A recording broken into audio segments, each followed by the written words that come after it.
Okay, if we could call the meeting to order at 6:03 Okay, by Munson's clock. If we could welcome everyone, and if we could say the pledge for a moment. Somewhere there might be a Yep. flag in the area. okay.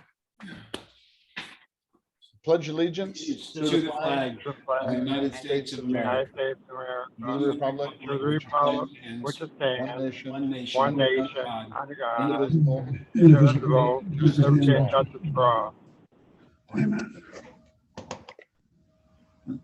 That lag time never gets old. It's amazing. You can concentrate doesn't. through to finish it. Okay, we need a motion to accept the minutes of the September 16th, 2021 meeting. So moved. Tom Huxtable. Yeah. And do we have a second? second, Tom Moats for a second. Any questions on this? No? Okay. All those in favor? Aye. Aye. Any opposed? None, motion carries. Okay, I got it. okay. Educational program presentation, we don't have any at this time. On to committee reports for the legislative committee. We'll turn it over to Tom Moats. okay. We have invitations sent out to all of the legislators, the senators, for them appearing on Wednesday, January 27th, and for the assembly people for Thursday, January 28th. And I'm planning on making some follow-up phone calls probably later on this week, beginning of next week, just to kind of touch bases with the aides and stuff, and just make sure that they know exactly what it's. We have a couple of new people that haven't whatchamacallit much in the past. Now, I did have a question about, I didn't send the letter to James Tedesco, and he does, I guess, represent some schools in our area. Does anybody have any feelings? Should we invite him? He's never shown up to any of our things. I mean, we could send something out. Didn't know whether anybody had any feelings about that. Won't hurt to invite him. If he doesn't come, so what? At least that Okay. way we can keep the appearance of we're all inclusive. Okay. Right. He does represent Poland, right? Poland and a little bit of Dodgeville, I believe. Well, Yes, so you say. Yeah. And we have invited him, Tom. He has never shown, but you know what? Last time he had the closest election he's ever had before. Okay. Before he was like a runaway. Then last time, I think he only won by about maybe 2 or 3 percentage points. So it was a real surprise. Well, because it is the Zoom format, this is the third year in a row that we've had the Zoom format for these, for the legislative meeting. And I think that they've been a lot more conversational and not as much, which I think is a good thing. And, a conversation with our officials and local school officials. So I'm thinking we'll keep it that same way.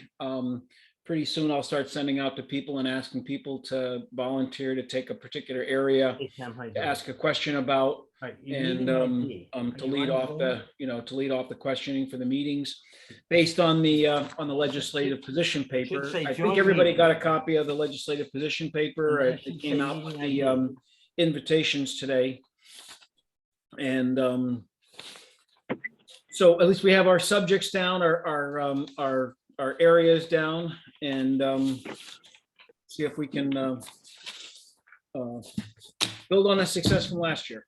Any questions at all about the legislative forum? Any comments about how you'd like it to go different from last year, the same as last year? Right, yeah. Right, How- right now, I'd say we're planning How on about if holding you it the go- same way. So you hit Zoom last year. meeting? I think it worked out very well. And with go the back to Zoom Zoom again. format, it kind of eliminates potential excuses, gives the legislators Yes. a little bit more Yeah, join flexibility meeting. on where they may need to be. And look, you only need to free up an hour's time. I don't care if you're out in the back deck or in the den Meeting at the ID is house. ready, 945. Yeah, agreed. Now, we didn't give them a stop. 3597. Well, actually, we're saying 2 hours. 6 to 8. 4647. That, yeah, but I mean, to your point, yeah, I Yep. mean, they just need to pony up 2 hours to come Hit and talk that, to and then you, it should ask you for a passcode. connecting with a wide range of voters. So that's all that I have for the legislative committee. Shit, you go, just, is Zoom on I had your? I had a couple of things, Tom, on the, Yes. on the write-up that just, Yeah, is I Zoom took a on quick your, look at it this afternoon. is I'm like, Zoom on your, we talk about the broadband capacity being available to our school buildings and our Yep. student homes. um, Is it possible to add in teachers' homes? I mean, we forget when the teachers went home, there were some of them that also had some problematic areas. I mean, I don't Yeah, doubt down in Dolgeville or Little Ready? Falls, there were some ID, rough zones that 945. might be tough for the teachers. 359. yeah, we had teachers that didn't have it either. 4647. Now, what did you do for those teachers? Just open up the buildings and When they you came hit to the that, it building? should then ask Well, you I for a think passcode. they just came to school all the time and used the Wi-Fi from school. Okay, I think we did that on minimal, Yeah. there weren't many, but I think there were a few who you Yeah, I don't would know try if to it go- was a I would broadband close or you the out. computing Yeah. power they had at home. and this, Yeah. just type in zoom.us. Yeah, I know in the beginning, yeah, then we did that, and then the cleaning people just had to go in and clean their areas Just- whenever they go right came out of in, your, at least in the you know, beginning. Go Yeah. back But to yeah, the I can add that, computer we can off bring and that do it up and again. see if, so are you, because now this is interesting, I think I've talked about this a little bit before, because while there's wide acceptance and support across New York State .us. for broadband, it's seen as two different things. Upstate, it's seen as an access issue. Downstate, it's That seen should more as a hopefully be finance the end of issue. Zoom. So there apparently are some programs out to get low-income people to help to subsidize the cost of If you got a broadband. little box So that we you need to don't make it need. clear that at least, I believe, for most of our area schools, the issue isn't necessarily cost, although we won't turn down that extra help. You have that It's Gmail really that you just sent? physical access, Charlie sent- getting the wire to the Well, people, why especially, don't you try to you know, do in places like HTTPS, Poland that and whole thing, and put places it that in are your all over the browser. place. So we did get some information from the RIC, the Mohawk Regional Information Center, and I was pretty surprised. I need to follow up with them It's about, they HTTPS were as saying well. Yeah, much colon- higher penetration rates in Herkimer County and Oneida County and Madison counties than I would have guessed. I don't have that here right now, but anyway, we'll present all that information to That them. only takes during about 2 or the, 3 during the seconds. forum. Tom. Yeah, did it on But me. I have made a note about teachers, about broadband at teachers' homes. Okay, I What have, else? I probably, well, one other thing, I guess, down toward the very bottom where it talks about the superintendents of highly qualified teachers for certification outside of the area. Yeah. And we said that deems the Yeah, teacher but it's highly not, qualified. let's say, Should we say highly? I don't know, as a teachers, are they gonna get, do they get touchy between, is that gonna be kind of more related to the okay. All right, Tom, yeah. their yearly review? Should we just say qualified, not highly? All right, okay. I mean, So it's you'd gonna be up rather I strike out highly We qualified? got the and numbers just say here, Tom. Let me give you qualified? that passcode. just qualified, I think. I just wondered, it's gonna be their judgment locally. 692. And I'd hate to throw a word in there that might be 179. misconstrued. Yeah, if you get working, it should say. Yeah, I mean, I know that was and then it will ask you specifically for the taken meeting ID, from, which is those first numbers. I forget, I don't know if it was rural school boards. It's up Okay, here, ready? no. I'm not sure if it was rural school boards or superintendent's list. 3597. Let me look into that a little bit. I mean, the paper's already Oh, gone out. I'm not 647. sure, if, Okay. I understand your Okay. uneasiness with it. And let me see if I can dig up some more information about it. Well, if it's a common message, and that's fine. If, some others have tagged on to that, that's fine.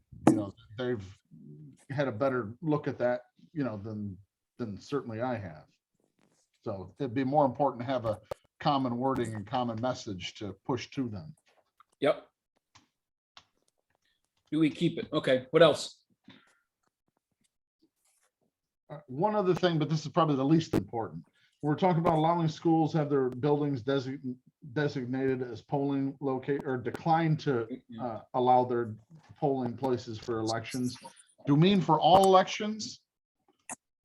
I mean, do we want to still have the school and budget elections at school, or are we pushing to try and push those I think they're, in place as well? I think they're talking about like the political elections, like village, town, county, that kind of election. I don't know how to make a distinction on that, but saying all, I want to make sure that whether people do or do not want to have their local school elections and budget elections there. Or, I think your local school elections have to be in the school.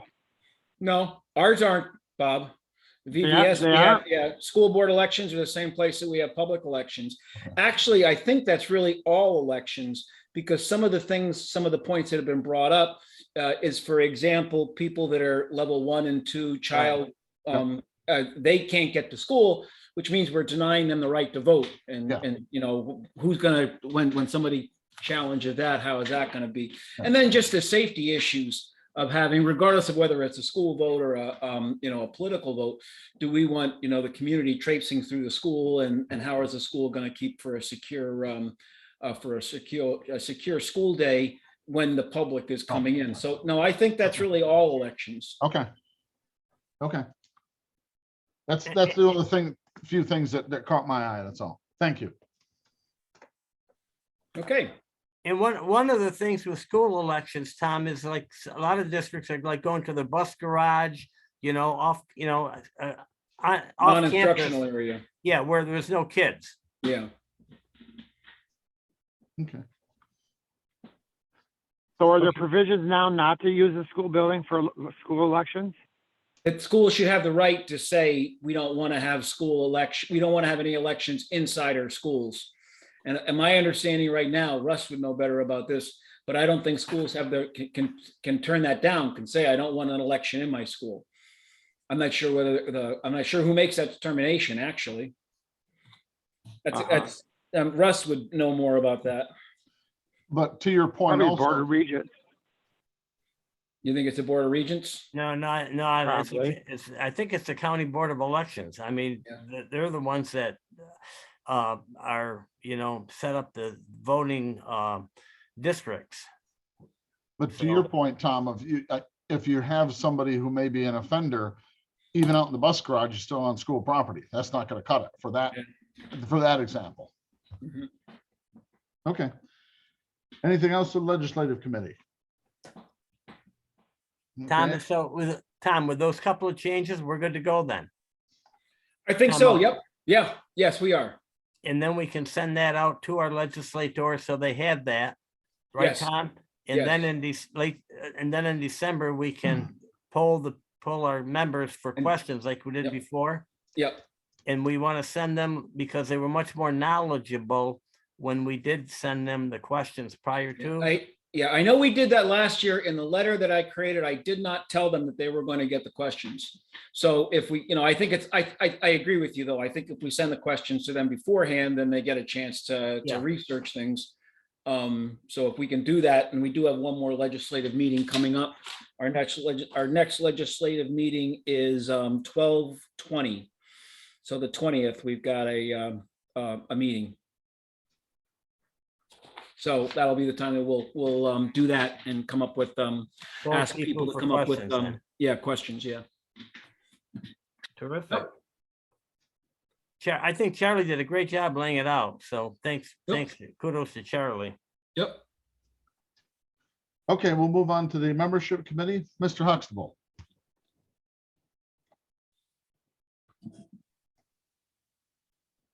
Yeah. At this time, I don't have anything to report. Jim? Tom, you did a great job getting everything out again as usual. Well, no, you got it out. I wrote it. That's the hard part, Tom. Well, I don't know that that's. Yeah, as somebody who's done newsletters now for the last 12 newsletters for an organization, I know that writing is the hardest part. Mailing is the easy part. Hey, Tony. How are you, Jim? Good. Okay, Hey, well, go ahead. Jim. but Robert, speaking of our membership, it kind of dovetails with Tony. Tony, can you give us a quick Genesis recap? Yes, I can. We had our program on November 18th at Harts Hill. We We had very good participation. We had about 160 people. We cut the program basically down to about 50%. We had numerous programs from the 3 counties, outstanding educators, Hall of Distinction. Very, very pleased with the program. We're meeting now, and we're going to follow up with some teacher recognition programs for the spring, looks like March, and continue that with First Source and WKTV, we hope, as we did last year. And Tony, how will that be communicated through Ray Durso? Yes, that'll come out probably not for probably not another month or so yet. Okay. We're still looking at hosting a couple of career days. A couple of schools have expressed interest, and if we can get our panel of presenters willing to go into the auditoriums at various schools, we may follow through with that in January, February, permitting, if things allow. So we've got that on the agenda. And we're looking to, we're trying to gain some momentum after the dormant year we had last year. But the kickoff in November went very, very well and was very well received. And like I said, we're hoping to do several career days at various school districts and buildings, and then followed up with teacher recognition come March, hopefully. Hey, Tony, real quick, if somebody wants to participate in the career days, because I mean, we've got 237 board members coming from a lot of different backgrounds. Would they contact Ray too then? They could contact Ray, and if it's easier, they can just send an email right to me, Jim. All right, why don't we can send it out to the membership and just ask them to contact you then. All right, Tony? Absolutely. Yeah, we can get that started. Okay. And you might note in your note there, anyone who is interested in participating doesn't need to participate in all the career days that are scheduled. Right. But if they're willing to come to one in a valley school or in the area school where they, were close by their residence or place of work, we're more than welcome to have them. Okay. Thanks, Tony. You're welcome, Jim. Okay, we'll move on to the program committee. Mr. Maxwell. I don't have anything to report. We haven't had a chance to meet with anyone. We since the last haven't had a meeting. meeting in a while, Robert. You are correct. But the good news is we're following the premise of our last meeting, which was about 4 years ago. Must have been a great vision moving forward. As long as we have, let's take a look at our proposed 22-23 calendar if we could, if people can take a look. Again, as you see from the top, COVID is going to be a player here. Right now, the Oneida-Boces is closed for all outside groups and activities. So we will be going Zoom through the remainder of this year. The only change may be in May with our DSA and our SAA, Student Achievement Awards, depending on, where COVID is at that point in time. Be honest with you, I know a lot of people who have died. I certainly don't want to be one of the, be in a situation where, people are catch it because of something that we ran.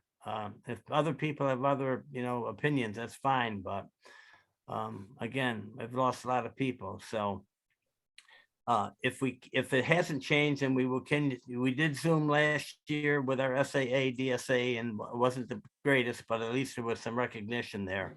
And again, like I think Tom said, I think it worked out pretty nice. So Jim, it's nice to see, that not just the kids, but the parents kind of being able to weigh in on stuff that was nice to see.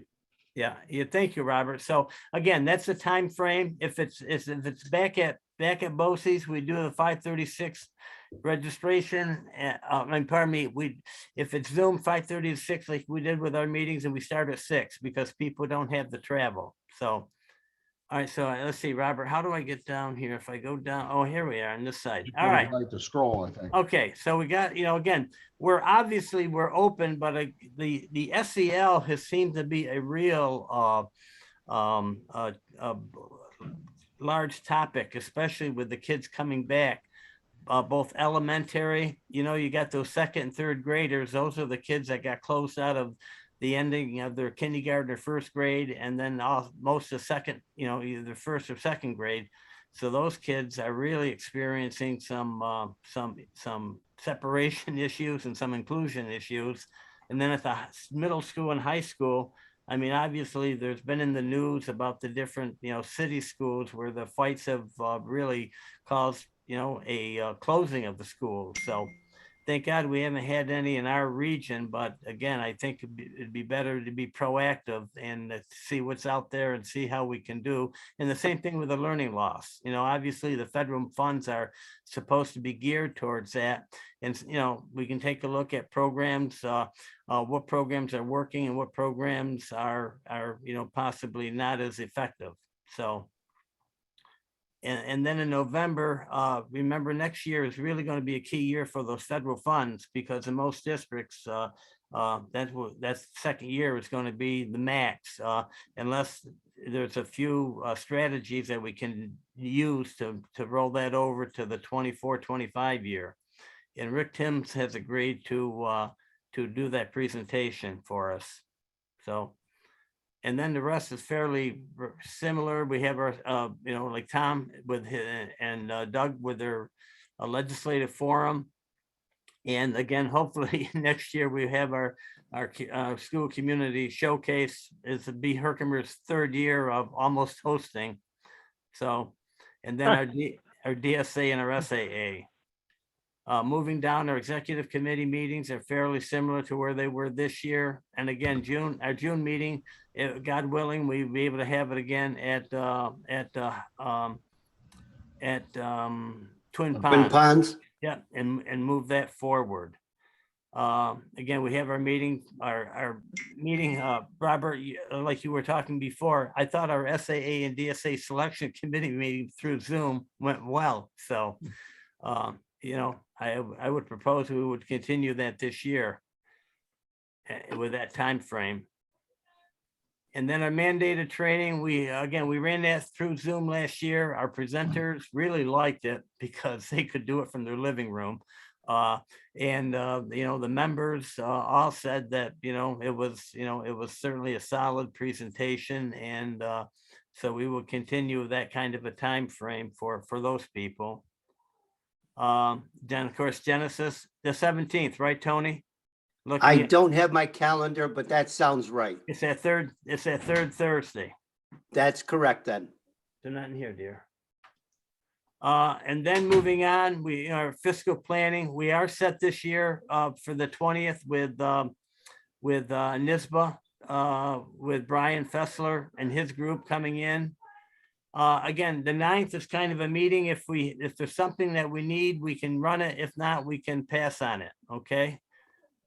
Capital Conference, they've changed it again because of Zoom. They're going to try to do in person, but again, that's going to be a challenge. So Capital Conference this year, it's on that Wednesday. And then if they're going to do in person, it's the following Wednesday. It's not that same day, Monday that it used to be with their conference. So then we will continue with the clerks. We did the clerks last year by Zoom, and it worked out well. So we will continue with that focus. And how to be a school board member, and again, will depend on last year we did it through Zoom, so we will continue with that format. The only other thing, Tom, with our legislative, remember we had to meet the candidates 2 years ago where we did kind of an individual one. I guess this is what we need some direction.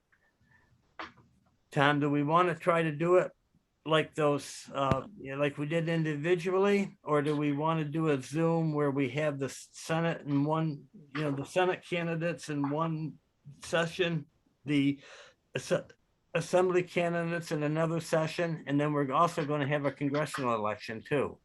I think we want to wait until we see how many contenders there are. I mean, I don't know. Does anybody have any feeling about whether people are going to get challenged in this election, or whether our 8 people are just gonna fly through and. Last year, Tom, we had, was fairly competitive compared to most. We had 5 contested elections. Mhm. Whereas, you know, some years we've only had 3 or 4. So, Right. Yeah, that's what my concern is. If we get just, you know, a couple people, then I guess it depends. My personal answer would be, it depends on how many contested elections we have. If we only have 2 or 3, then we'll put them all together in one night. If we have a whole bunch of them, we can split them up, but. now when we say split them up, we do them individually then, like we did last year. Yeah. Mhm. And Yeah. again, you know, the good Nope. news, the bad news is there's more meetings. The good news is they're typically shorter. And we, you know, and last year, you know, Tom, you know, we had we sent them questions, so they were better prepared. Mhm. But usually if we don't send them questions, the challengers just don't have a Especially clue. the incumbents, yeah, Yeah. they have a real problem. They chew them Well- up pretty good. And Yeah, it kept them on task pretty well too, I think. Yeah. yeah. Now, the only problem with waiting is that if in fact we want to have them on the same night, the longer we wait, the harder it is to get them on the same night. You know what I'm saying? Mhm. I'm just brainstorming here. You know, if we want to try to get them on the same night, I guess Tom, we would contact all the incumbents early and say, listen, you know, September 19th or whatever, we're going to have this program. You know, can you please commit to it? Because if you don't, you know, they're at different events, local events, you know, in their election area. Well, yeah, we could do that. Do we know when, what's the deadline for challengers to file for? I think, Tom, it used to be late, but I think this year it's going to be June. So they really pushed it back, which was nice. Whereas before it was like I think in August. So we really didn't have a lot of lead time for the challengers if there's a primary.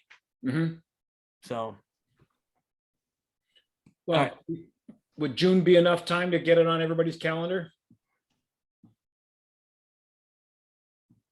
Sure. Yes. Okay, all right. So Tom, we will work under that premise Yeah. then. Is that And I'll okay? put that in my calendar right now. So, So we can get that out, at least get the incumbents nailed down. right, And then yeah, hopefully the challengers, you know, and usually the challenger are more flexible, you know, Yeah. because they want to get out there and have some kind of contact with them. So, yeah, it's a bigger thing for them, sure. yeah. All right. Thank you. Any questions on the calendar? So if that calendar is okay, I'm going to send that to the superintendents because they start their school planning, as you know, now. And then that way, at least, you know, they can say, oh, gee, we didn't know we had this. Yep. Okay. Thank you, Robert. Ready? So we already talked about Brian Fessler on the 20th. Yes. Okay. Brian and his associates. He's got those 2 associates that did the program for us before, and they're excellent. So Has anybody heard if the assembly got any traction when Brian spoke about being able to extend the Zoom meeting or change the laws for Board of Education Zoom meeting availability and not have to, publish where people are having it from? I know that in Holland Patton, we just looked into it because one of our board members was on vacation in Hawaii. Yeah. And we still had to post his house address in Hawaii. And that was 2 weeks ago okay. because I he mean, zoomed in. Yeah, I mean, this is one People of the might go to that one. No, really. I mean, the thing that we talked about around the board table is, here's a case where you've got a lot of people who may be retired. And even if they're, there's a lot of sharp people, even if you happen to miss a couple of months, but you could still be there for the meetings, that's still huge. You don't want to, exclude a bunch of your population by this availability. So I hope they do. Well, they've been able to do that for years already. Nothing. BOCES has a board member that's in Florida 6 months a year, all the time. Herkimer, right, Bob? Yeah. Yeah. We had a big TV. He was a Zoom meeting person all the time. Yeah. I think there's a trustee or two as well on the HCCC board who appears to zoom in quite frequently.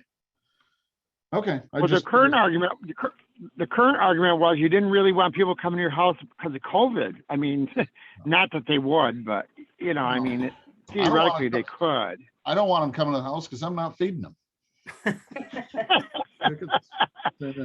Okay, on to the nomination committee. I don't think we need that just yet, do we? No, but we usually name our committee, Robert. Oh, okay.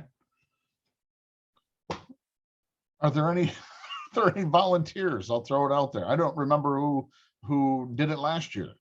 Well, Tom's kind of been the chair, Tom Moats. Is that your nomination, Jim? Yeah, I'll be happy to do it. And I think it was Tom, Mike, and Tom Shifsky. I think it was Tom, and Tom. Yeah. It was Tom Huxtable, Tom Shipsky, and me. Yeah, no, I think you're right, Tom. I think we were all there, all in. Well, But good. yeah, That filled that in nicely. Nice work, boys. Yeah.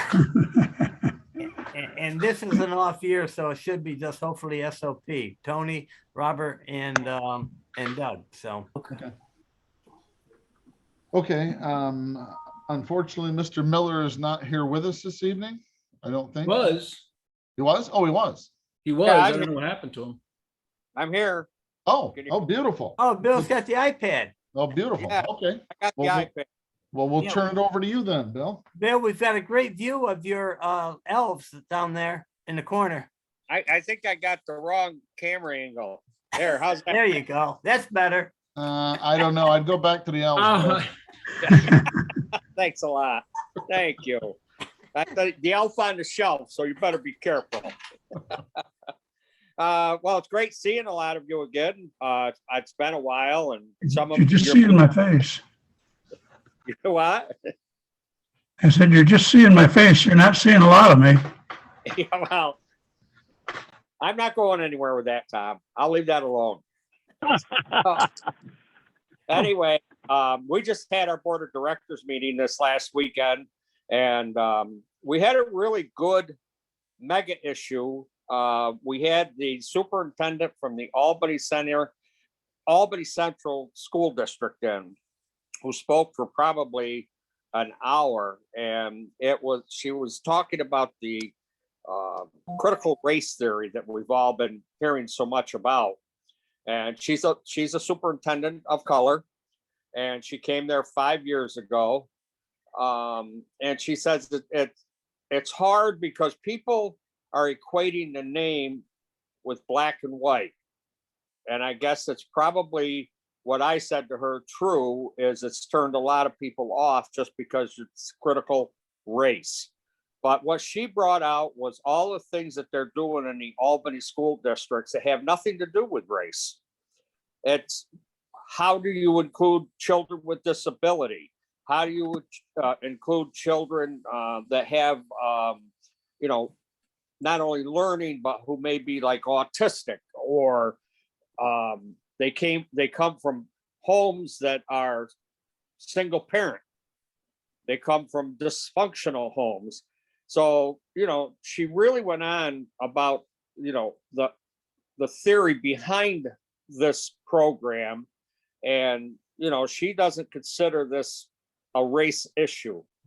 She said there's as many white children that are affected by different issues as there are black children. And yes, her school district is 80% children of color.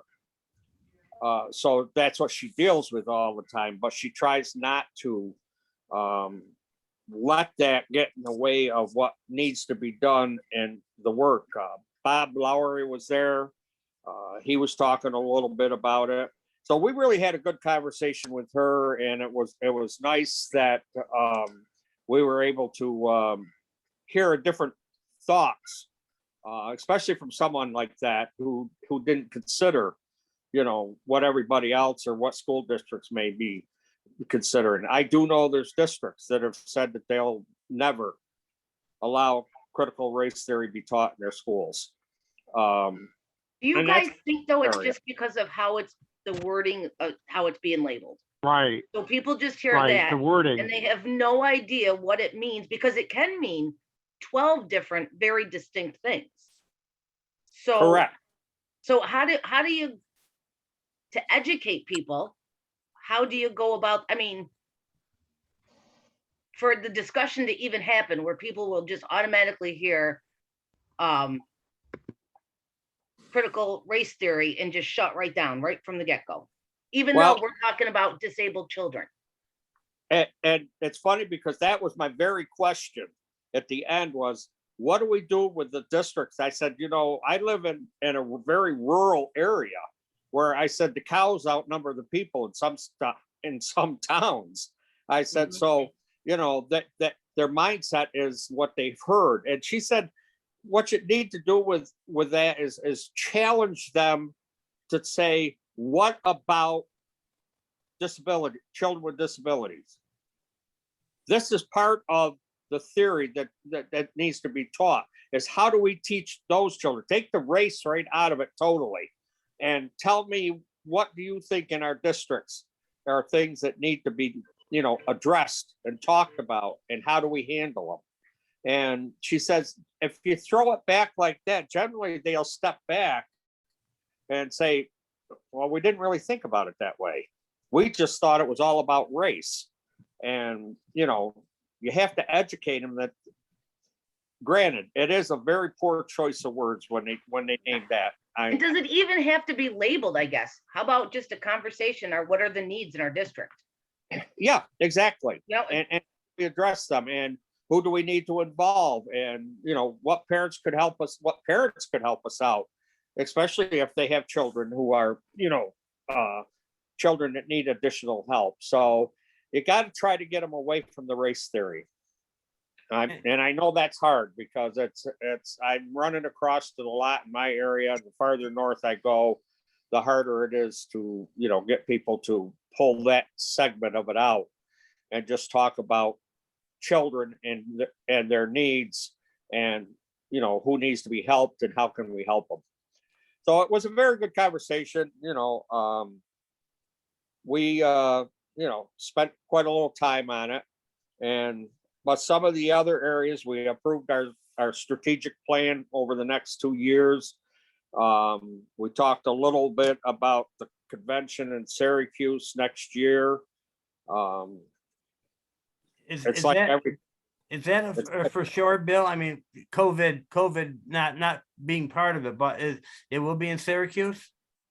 it is going to be in Syracuse, yes. Okay, all right. Yeah, and it's going forward as if it's going to be in person. Right. That all Yeah. works. Oh, I know. Yeah, okay.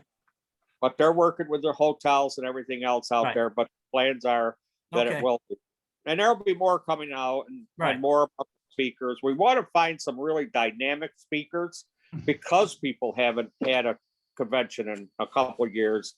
Who could we bring in that would be very dynamic and that would pull people into the convention and basically help them and Right. with the workshop. So I would just keep listening to see what's going on. They're pretty good about it. Okay. So They talked about having a blend of in-person and Zoom, because I did the convention this year and it was actually pretty pleasant sitting home and not having to get cut out of a room because there were too many people that wanted to hear the person. yeah, well, that's always been an issue with the conventions. Although I'm hearing that Syracuse is much more able to handle bigger amounts of people in their rooms and stuff. By the way, the business meeting will never go back to in person. That's going to be virtual. Because number one, the members loved it, and we actually had more participation because it was virtual. It's districts that hadn't participated before, and they really liked it. And it'll probably always be held like the week before the convention itself. What that does is open up those time slots because Right. people play. I've got to go to the business. I really wanted to go to the workshop. Now they're going to be able to do that. There won't be any fear of not being able to go to what they're looking to do. So that'll be good. So we, you know, they're really working on different things that we have brought back in. Believe several. We're only about 55 school districts shy of 100%. The districts that we have brought back in, actually, there's like I think 5 or 10 somewhere in that neighborhood that have not belonged to NISBA in over 10 years. I think that was in the 90s the last time they belonged. And Barry's doing a terrific job, you know, going out and talking to these districts and, you know, giving them the information that they need. He tries now not to do it as a salesmanship type thing. What he tries to do is go out and tell people what we offer, what we offer that can help you.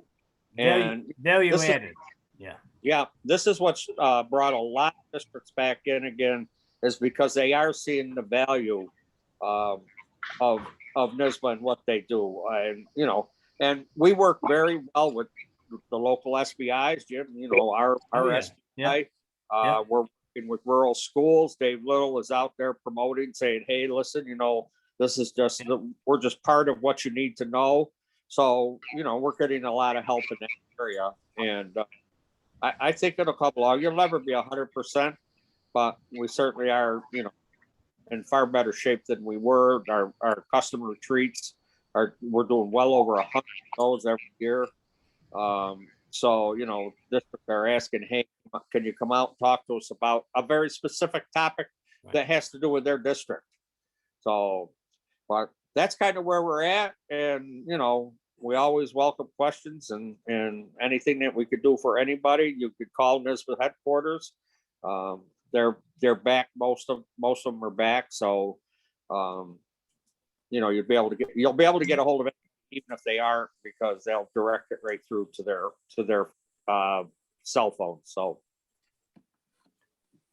Bill, I don't know if you were on earlier, but Kathy had a question regarding certification. Her son's trying to get a certification, and they told him it's going to be 8 months before they get to it. So we're wondering, you know, is this something that we could see if partner with NISBA to see if they can help lower that 8 months? what certification is he going for? Special ed. Right, Special ed. Well, no, he just graduated in May for elementary ed. All but right. with all of COVID and everything, he wasn't able to student teach. So he was trying to get because they're allowing exemptions, because he's got 3 years of subbing as well as a 6-week internship that he did. So he submitted all the paperwork, and it's basically to okay him to take the certification test and, you know, experience in lieu of the student teaching. And they're saying it's about 6 to 8 months behind for the approval. I would give Jay Warona a call. We have a really, really good working relationship with the Commissioner of Education and the Department of, you know, SED and everything. I would give Jay a call, Kathy, and talk to him a little bit about it. And what was his last name? I'm sorry, can you spell that? Warona, yeah, that's WORANA. He's the attorney for New York State School Board. Okay. Right. Number 2 guy, isn't he? Yeah, he's number 2 now, I think, right? Oh, okay. Yeah, he's number 2 now. Yeah. Yep. Yeah. He's superb. Okay, Kathy. Thank you guys very much. Yes, if he can't help you, he certainly knows who to get a hold of to help you. Okay. All right. Thank you guys. Sure. Bill, was there any discussion of getting back to roundtables with SED at NISBA at any time in the future here, maybe springtime? I'm sorry, my phone went off when you were talking. I cut it down. Is there any talk of at NISBA of having the roundtable with state ed officials at any time in the future, hopefully in the spring? They would like to have as soon as that they can get them to agree to come back, and they may do them by Zoom. Okay. But yes, I know that that was something that our members liked, and we want to continue doing that. So I'll just drop a bug in Bob's ear and see where he's at with that. and see if that's going to come back either live or Zoom in the near future. I haven't heard anybody really talking about it much, but it's not, I know it's not something that they want to drop. One thing, as long as you are talking to Bob, I do appreciate getting his emails on Sunday night for a couple reasons. You know that they never sleep down there, but it gives you a chance that, I don't know, he and his team look at, some of the news that goes on late in the week. It kind of gives you a jump start for if there's something important for the head of the week. That's kind of handy to have come through on a Sunday night. Yeah, and Bob really likes doing those, and he gets they keep track of it, and that gets probably over 1,000 hits where it's opened up. Good. And then they get opened up a second time, and they got actually one person who sends that letter out to 100 other people that they know. Good. So it's really been something that's taken off, and that will continue.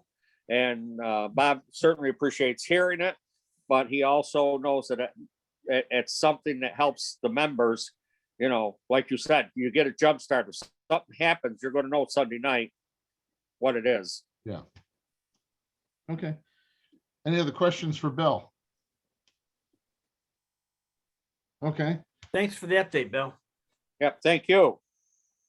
Okay, we'll do a round table here, and I'll kind of go, hopefully, I know everybody's screen isn't the same, so I'll try and go clockwise as my screen is, and we'll try and catch everybody.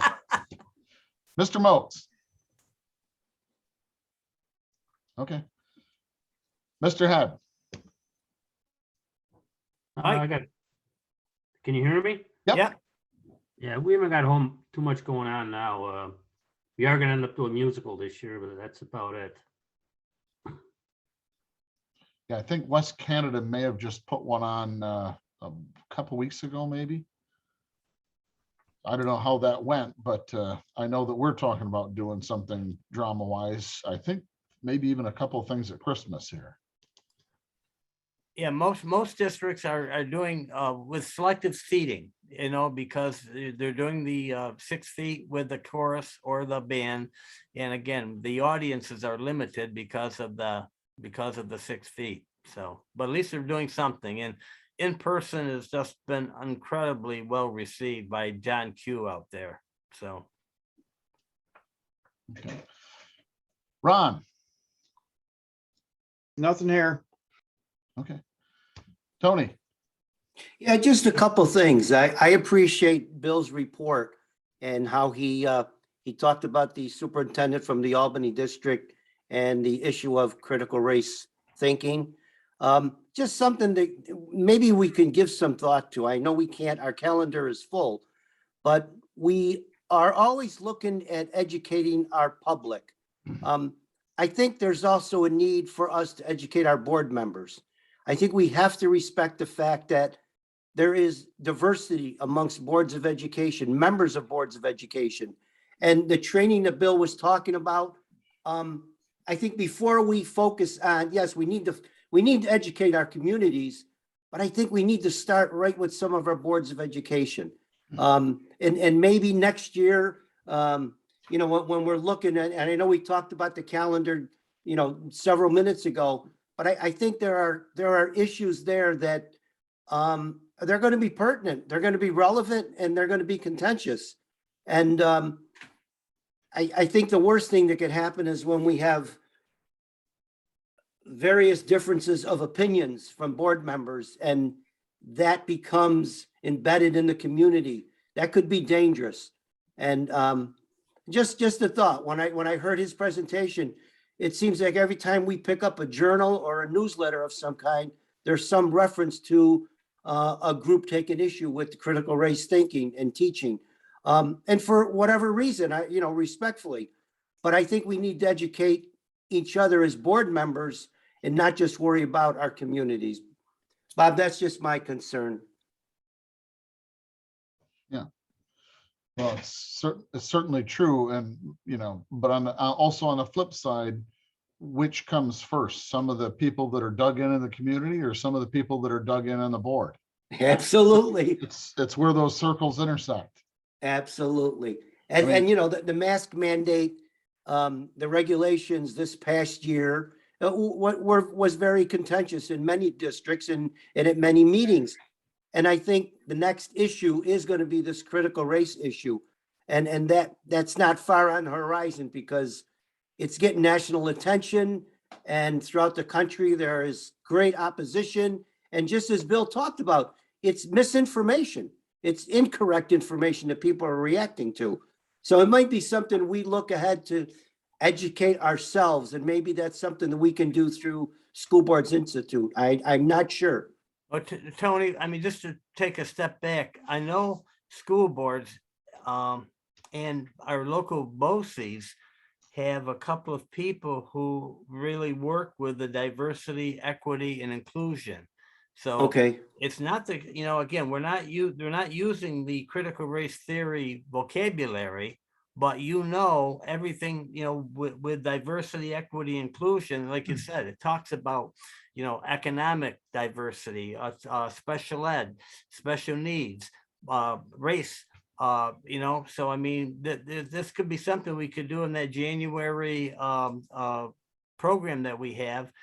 Bring them down and have it open through Zoom for our board members to take to at least listen to. Yeah. I mean, it's it's a good again, idea, Jim. Yeah, And whatever we can offer to our members, there's the that's- DEI really, I mean, it's the same format, but it's not that hot button Yes. CRT, so Yeah. that's something we could look at if you want to. We can offer it. Okay. just a thought. See how the Yeah. members feel. I don't know. I just Yeah. when we got bombarded come this past September, I mean, we expected it, but we didn't expect it. I don't think we expected the forcefulness of some of those individuals that we had to deal with. Yeah. And I guess, being in the field for as long as we have, I just anticipate somewhere down the road, we're going to be faced with those or similar issues again. And I think we need to be prepared as board members. If you're interested, I can take a look at it, Robert, and we've got that January meeting where we have, a curriculum or a program hot topic, and that could be something we could take a look at. I don't, excuse me, I don't think that's a bad thing. I mean, one of the things that, I watched a good chunk of it was when Jay Warona, and I think there were two others, I forget who they were, talked about, how to deal with contentious board meetings and, some Yes. key phrases to tone things down some. And even Bob Schneider had one of his Sunday night things, and I forgot it was a neat wording at the end. It used 3 C's. And I sent in, and one of them was talking about community and care. And I said, you're missing one other C, being civil. And, that seems to perhaps have gone out the window in many occasions. We see it from all of our, our teachers, our administrators, especially the elementary, talk about anti-bullying and this and that and various things. But, you sit there for a moment and you say, that's fine. Let's say we can teach this generation. You're not teaching the previous 3 generations who may come to one of your board meetings, who you may have their eyes and ears for maybe 15 minutes. You can't teach everyone all at once. This is you're so right. evolutionary thing. And how do you teach them to be civil while there might be a disagreement? That's a challenge. If you got a presentation for that, Jim, we'd all Well, weigh you in. know what, Robert? I mean, it's great ideas because we could do the DEI along with, toning down our board meetings, in a very, very succinct, effective presentation. So let me work on that for our January, I think it's January 9th. Because It's a I Monday don't, night. I know, you're right, Tony. I don't know if you were here for one of the last meetings. I think, what was it, Herkimer's first meeting of the school year? They said was only minutes long before they had to break the meeting because, of some disturbance or disagreement with the community as they Yeah. got to speak, I think. Yeah. So you're right. There will be more of them. As It's various things January come. 10th, Robert. So if I don't hear, again, just based on the feedback here, it sounds like a great program we could put on for the 10th. It's that second Monday in January. Okay. Thank you, Jim. Thank you, Robert. We put that together through Zoom. Okay. Somebody moved around on me, but we'll get there. Joe. I think you gotta unmute for a second, Joe. Got to unmute, Joe. Well, first of all, Right. thank you for having me. I don't think I'm on the executive committee or on the Doesn't matter, legislative. Joe, listen, we're an open, transparent organization. Okay, well, I appreciate it. I didn't want anybody to think I was just barging in on you for no reason. As far as the DEI, I'm on the policy committee for Madison, Oneida, BOCES. Okay. And we're working on that policy. And in my research, the best thing I've heard is keep it simple. It's what we've been doing all along. We have always treated people with dignity. We have always treated people equally. I mean, we really don't have that major issue. We do have issues, but they're not major like other places. The other thing is I've been doing some reading on critical race theory, and someone said something about educating the public.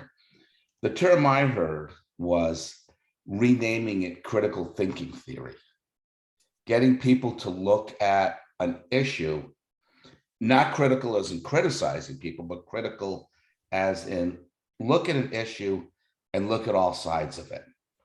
So thank you very much for letting me participate, and we'll move on. Thanks, I Joe. think that's a good addition. That's a good way to Yes. point at it, especially, in high schools, especially where they're telling them the critical thinking. How Well, many places should you and get that's, information from? yeah. I mean, whatever side you're on, the articles that I've been reading, nationwide articles, are that whatever side you're on, take your time and read an article or a paper or a position from the complete opposite side and learn to think. Absolutely. Mr. Huxtable. Tom, you guys unmute. Oh, Tom, I unmute. just had to say a bad word, that's all. Opened right up. We got our fingers crossed. Tomorrow we have a capital project vote. And I think Tony's got one later in the week, is that right? Yes, Thursday, Tom. Thursday, yeah. So we're hoping Good we'll luck, get, guys. Good luck. we're Thank hoping we'll get a favorable turnout. Voting is from 1 to 8 for anybody that's in the district.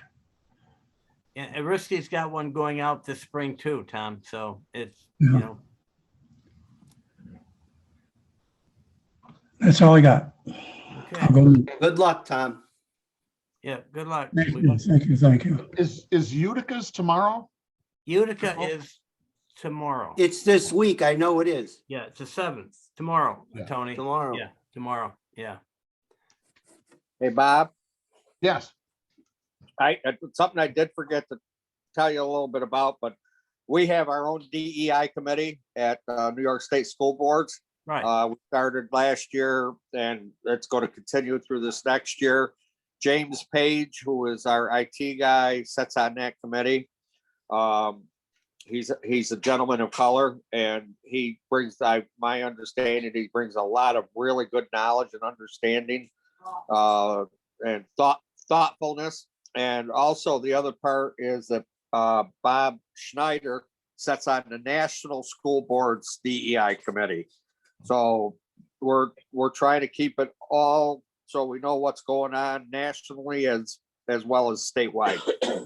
Oh, good. Okay. You have anything else, Bill? No, that's all. I'm sorry. I should have said that before. Yeah. No, you were the next box up. Yeah. You're good timing. Okay, Kathy. Kathy. Yep, sorry, I wasn't off mute. Okay. The only big news in Holland Patton is we have a new superintendent. I don't know if you guys heard, Cheryl Venatozzi. Yeah, So yes, we did. Yes. Yes, Yeah. very indeed. excited about that. And she came up from up the ranks from the curriculum, right, Kathy? Yes, Yeah. she was, well, just now, she's the assistant superintendent of finance, but she has done curriculum, the Right. PPS, yes, a Right. lot of years, so. Congratulations.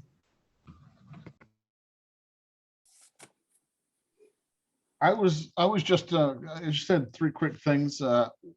I haven't seen it, but I have seen a quick thing on many of the, as winter sports come around, that everybody seems to have added to a list, which I think is helpful to parents as they get to see it, to know what ball games they might be able to go to for winter sports. So, thank all of the administrators and ADs for trying to say, look, as we know right now, here's what we have, or here's how we're doing it. That way it's a lot less wear and tear on the coaches and your own local ADs to say, well, where can we go? Where can't we go?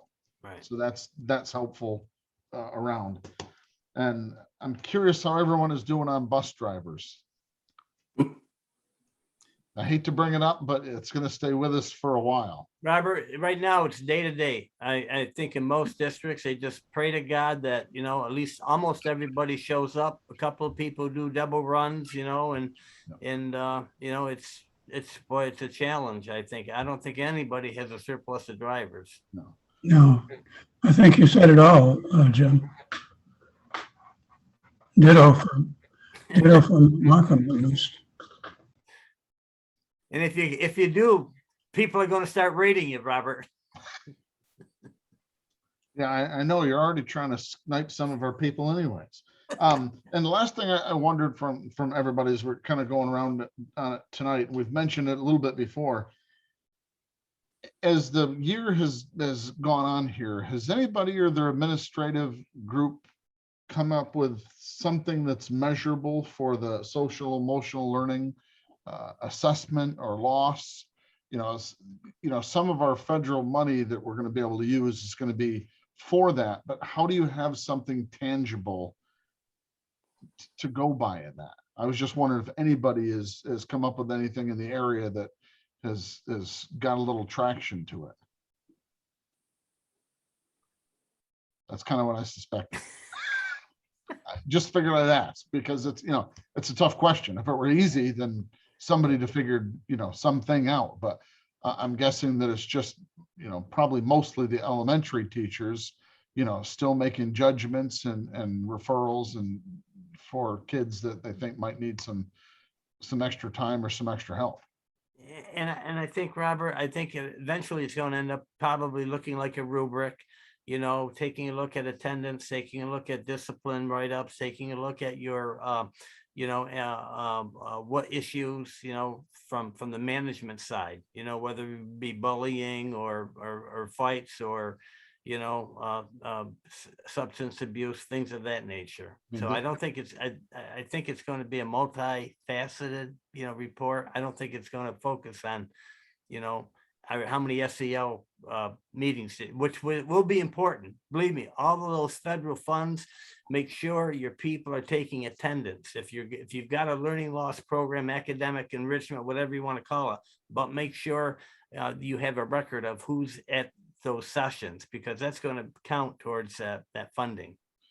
I mean, the fortunate and unfortunate part is, if there's federal money to be had, social programs and programs, whether they're new, whether they work, whether they don't, are probably flooding the administrators' email boxes of try us.